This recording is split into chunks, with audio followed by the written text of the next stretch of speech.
Warahmatullahi wabarakatuh. Waalaikumsalam warahmatullahi Selamat wabarakatuh. pagi, salam sejahtera bagi kita semua. Yang saya hormati sahabat saya, Pak Asif dengan Pak Kris. Sahabat semuanya, katakanlah teman-teman yang bergerak dalam usaha ojek yang sangat saya banggakan. Bersyukur mari kita panjatkan kepada Allah Subhanahu wa Ta'ala kita dapat dipertemukan pada hari ini. Mudah-mudahan hari ini kita mendapatkan pencerahan dan pemahaman yang pada akhirnya insya Allah kita akan terbebas dari COVID-19. Setuju? Amin ya rabbal alamin. Baik. Coronavirus yang sekarang dikenal dengan COVID-19 sudah mewabah ke seluruh dunia. Hampir tidak ada negara yang terbebas, kecuali kutub utara. Di Indonesia dulu awalnya pada bulan Februari, ketika ada seorang tukang ojek yang dianggap suspek karena kontak, ingat ya, dengan orang Singapura yang positif, heboh. Jadi headline berita nasional, ya. Semua TV menayangkan kaburnya seorang tukang ojek. Mudah-mudahan tidak ada di sini. Ya kan, masih ingat ya? Betapa hebohnya. Kita semuanya takut virus masuk. Sekarang virus sudah ada di sekitar kita. Kemungkinan besar di ruangan ini ada. Kan begitu ya? Tidak ada siapapun yang tahan atau kebal terhadap virus ini. Tetapi yang ada adalah dia terkena tetap masuk hingga di tubuh kita, tetapi kita masih sehat walafiat. Karena apa? Kita kebetulan memiliki daya tahan tubuh yang kuat. Tapi ketika daya tahan tubuhnya sedang lemah, terlebih lagi ada penyakit penyerta. Apa penyakit penyerta? Diabetes, hipertensi, jantung, penyakit paru-paru, maka kemungkinan tidak akan selamat. Baik, saya akan paparkan secara umum dulu ya situasi di Kepri. Nggak bisa besarkan ya? Ini paling besar ya? Oke. Jadi sekarang kasusnya di Kepri ini sudah 1925. Di Batam 1385 ya.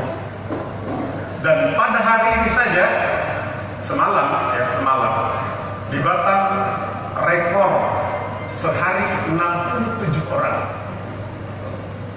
dalam satu hari semalam, rekor selama ini. Dan hari ini melonjak di Batam 2 kali lipat, dalam sehari 119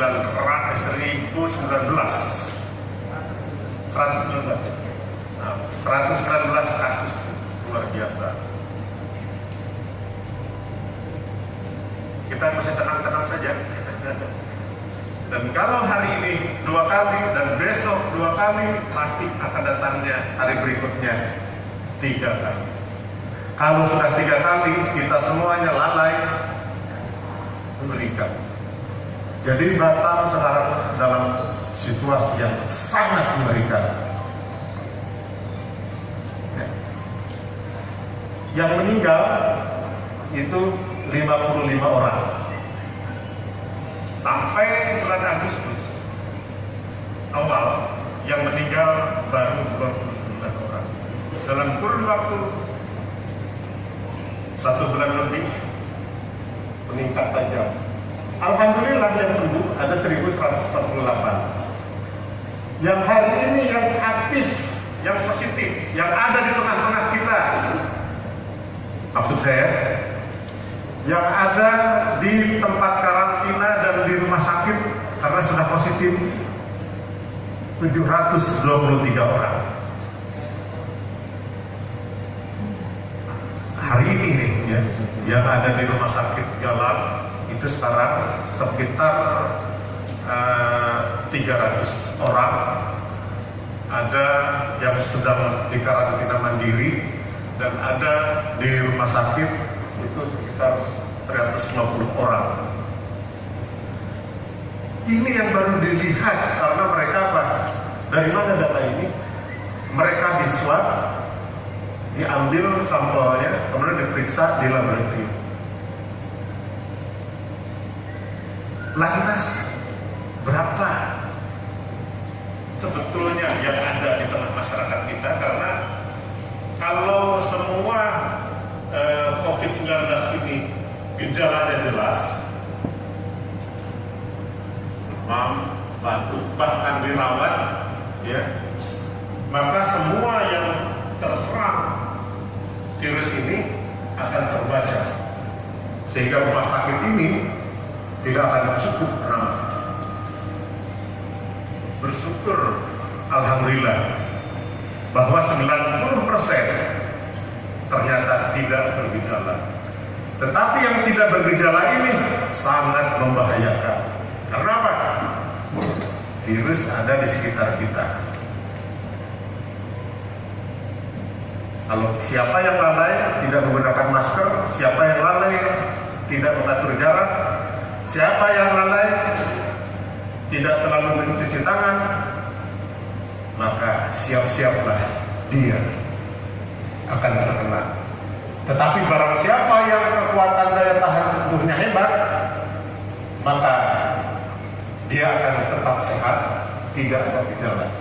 Tapi jangan coba-coba, kita tidak tahu siapa yang selalu memeriksakan bahwa kita ini gula darahnya bagus, siapa yang selalu memeriksakan bahwa tensi kita ini bagus. Di antara teman-teman semua, adakah yang setiap hari memeriksa tensi? Mana yang sebulan sekali periksa tensi? Tolong tunjuk tangan. Sebulan sekali 1, 2. Mana yang 2 bulan sekali? Luar biasa. Mana yang tahun ini ya belum pernah memeriksa tensi? Tunjuk tangan. Nah. Saya pintas ada 30. Tapi yang tidak tunjuk tangan ini tiba-tiba di tensinya 200/95. Mati. Karena virus sebelah, ya kan? Nggak ada yang tahan. Maka periksa, datang ke puskesmas. Bapak Ibu sekalian yang saya hormati, teman-teman ojol, Grab, Gojek, ada Maxim ya. Saya pelanggan tetap. Jadi kalau Anda cek di sini ada Gojek, ada Grab, ada Oppo, dari kami ada di sini. Saya kebetulan anak saya pada waktu pertama pakai ojol itu ada yang datang dari Opang, dari Pangkalan. Istri saya mau dipukul. Ternyata ojolnya itu wanita. Ya kita berontak. Ya. Padahal ojol itu mendekatkan kita semua dari keterpencilan, dari keterbukaan. Tepuk tangan buat ojol itu.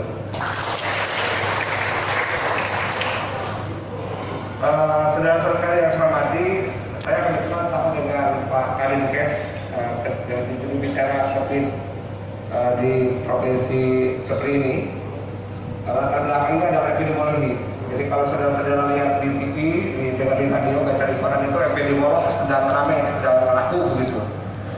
Tapi kebetulan saya sendiri sebagai kepala Balai Pelatihan Kesehatan Kementerian Kesehatan Indonesia di Batam, tepatnya di Gedung Hijau di Marina City.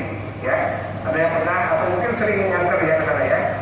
Karena pelatihan kita ribuan orang ketika tidak ada pandemi. Begitu ada pandemi, tidak ada yang datang. Ya, tapi insya Allah, ya. Sering ya Pak ya? Baik. Dan saya selalu diskusi dengan teman-teman ini, karena dengan Projo itu kita banyak bicara. Tapi saya sekarang agak khawatir nih. Ini harusnya pakai kondom, ya. Siapa pahlawannya? Tolong dicatat. Ini harus pakai kondom. Kalau nggak bisa menyebar juga nih. Makanya pakai masker. Begitu masuk, cuci tangan. Cuci tangannya ada, airnya ada. Tak ada itu sabun, betul kan? Tidak ada itu sabun bu. Pengelola mana pengelola? Coba sabun harus disediakan depan, airnya ada, enggak? Gimana? Ya muter terus kenapa ya? Saya ketakutan nggak pakai kondom masalah ini. Kondom tuh ini nih, yang sudah kita pakai itu kondom kan? Nah kemudian progresnya tadi bu, siapa pengelola di sini? Tidak ada juga sabun. Ini penyuluhan. Tolong nih, perhatikan. Tadi saya dengan bukan istri saya, dengan staf saya mau pulang lagi aja Pak. Kenapa? Masuk ke dalam deket-deketan, ya, untuk pakai masker. Makanya ini kalau ngobrol pun jangan berhadapan-hadapan. Siapa tahu di antara kita ada yang orang yang memang belum diperiksa di swab tanpa gejala, ya tidak kelihatan, sehat aja gitu ya. Tahu-tahu ada viral tuh Gojek tumbang apa begitu ya. Mohon bantuannya yang, nah ini nggak kelihatan ke belakang. Ini pun dikritik di panitia, harusnya ke belakang sedikit. Betul saya pengajar pelatih, jadi suka menyelesaikan dulu. Jadi kelihatan ini segini kelihatan nggak? Enggak kan? Jadi pada tengah malam saya mendapat informasi 1.357 kasus di Kota Batam. Di Kepri 1.800. Jadi 75% kasus yang ada di Kota Batam adalah bagian daripada Kepri secara keseluruhan. Yang paling menakutkan, coba lihat, pada 4 bulan terakhir, tanggal 19 pertama kasus ada, sampai tanggal 31 Juli hanya 23 kasusnya. Bulan Agustus berapa? Coba lihat. Berapa? 11 sampai 12 kasus. Ya. Dan sekarang bulan September sampai tanggal 22 ini rata-rata berapa coba? 32,8 atau 33 kasus. Artinya ketika 4 bulan pertama hanya 2-3 kasus, sekarang 32-33 kasus, naik 1.250% kenaikannya. Mau diam saja. Oleh sebab itu kami dari gugus tugas berkenan untuk berkumpul dengan teman-teman semua. Karena ojol itu mobilitasnya paling tinggi. Bahkan kalau di sini udah pakai belum? Di Jawa itu di belakangnya ada pembatas. Kalau pakai motor Pak, pembatas yang akrilik itu ya. Kemudian kalau mobil ada pembatas antara sopir dan ini. Mungkin sudah ada yang sudah memakai itu.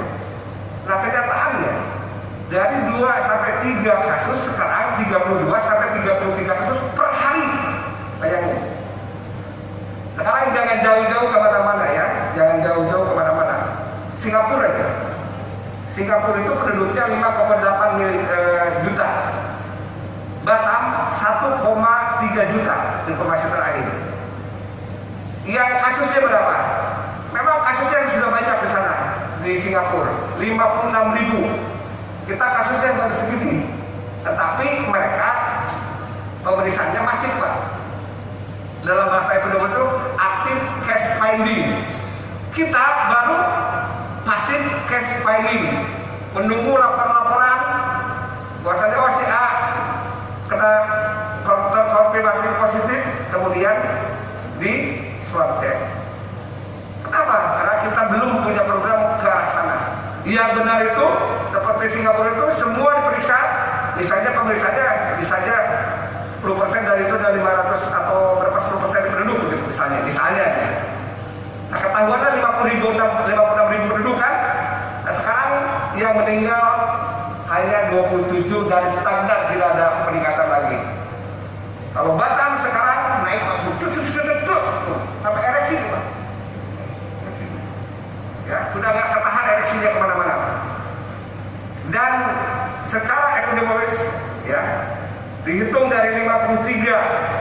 Hampir 3 kasus di Batam. Ini untuk Batam, beliaulah penanggung jawabnya. Kami bersilakan.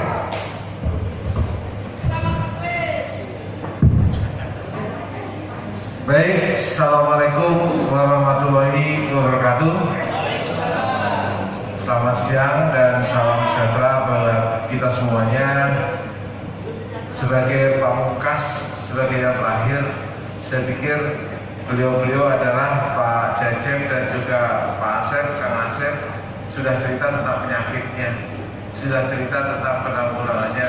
Saya mungkin dari tim BLJ, mari kita sama-sama, namanya saja BLJ ya, bersatu lawan COVID. COVID saja dilawan. Berarti ini menjadi suatu tantangan kita dan kita menjadi bersama-sama dengan Gojek. Tapi pada kesempatan ini kita juga nanti akan sampaikan apa sih yang dilakukan BLJ dan juga apa yang perlu kita lakukan. Secara medis sudah disampaikan oleh Pak Asep, tapi sebelum saya memulai, saya ingin agak sedikit beda. Kalau yang terakhir sama saja, jadi kita agak sedikit beda. Saya bacakan pantun biar agak beda. Yang tadi belum pantun ya biar beda dikit, ada pantunnya ini. Burung merpati terbang tinggi, hinggap sebentar di pohon apukat. Sosialisasi COVID, bukti ojo peduli, pengetahuan meningkat, perilaku sehat.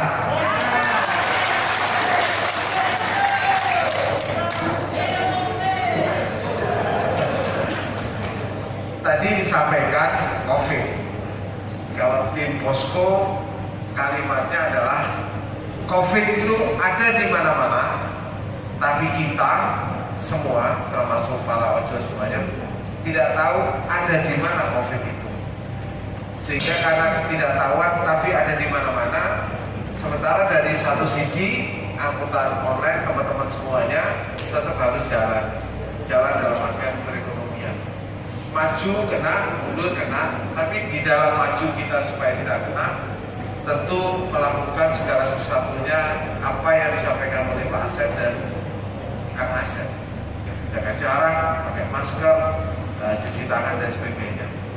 Dan pada kesempatan ini tadi supaya sosialisasi, tugas kami salah satunya adalah mensosialisasikan upaya-upaya yang harus dilakukan oleh masyarakat meningkat. Kalau datanya data dari pasien tinggi, kita mencoba juga masker, bagian masker.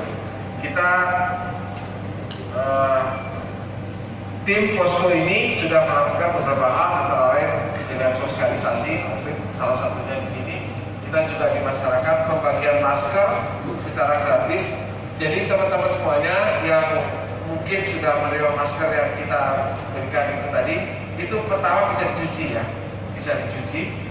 Kemudian di dalamnya ada kantong, ada semacam kantong, itu bisa ditaruh